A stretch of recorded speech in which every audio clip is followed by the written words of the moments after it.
So my background is as a skeleton athlete and going to the Olympics in Vancouver in 2010. So we've got our next Winter Olympics coming up in Russia.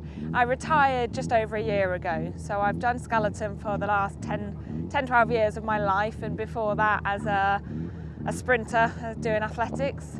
And now here I am trying to find out the more speed thrill in another sport that has always interested me. I've managed to sit in a rally car a few times or on track days, and just that speed and adrenaline and the thrill is, you know, the closest that I've ever got to that what I felt in my career on a skeleton sled. So to have done skeleton for 10 years and finishing it at the Olympic Games in Vancouver, you know, I knew I was good enough to win, to get a medal, and then when it actually happens, I mean, to begin with, it's just a massive sense of relief that you know you're as good as you knew you could have been, and then you're holding this medal and, you know, well, what's next? So I still competed for a few more years until my body really told me to retire, and, you know, I felt at peace to be able to finish.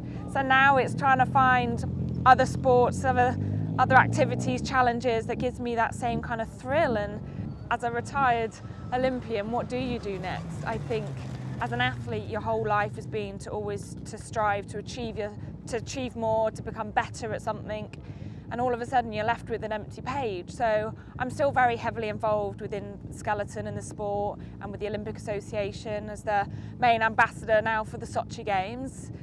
Technically, I guess my day job is I work with a company called the Wilshire Group in Bath, and so we do a lot of corporate teamwork, helping businesses perform.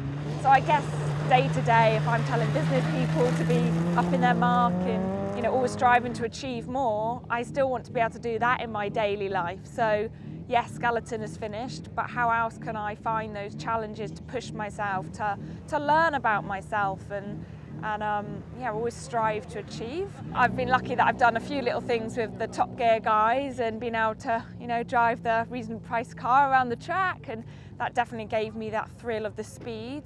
And then odd little TV shows, or we've just recently done a League of Their Own with James Corden and the guys, and we did a little feature with rallying, and I had a little first lesson of co-driving, and it just made me realise, oh, hang on, here's a sport that the theory of, you know, you're trying to get around the track the quickest.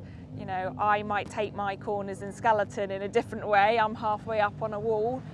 But there's still very big similarities. The speed doesn't worry or frighten me.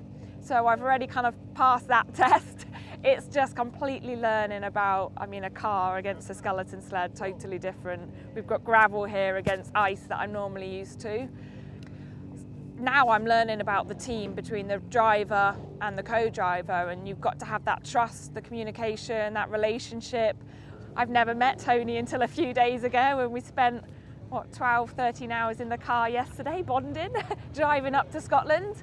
So yeah, it's trying to find out, trusting him as a driver, and then him having to put his trust in me, the co-driver, who's only just learning what to do.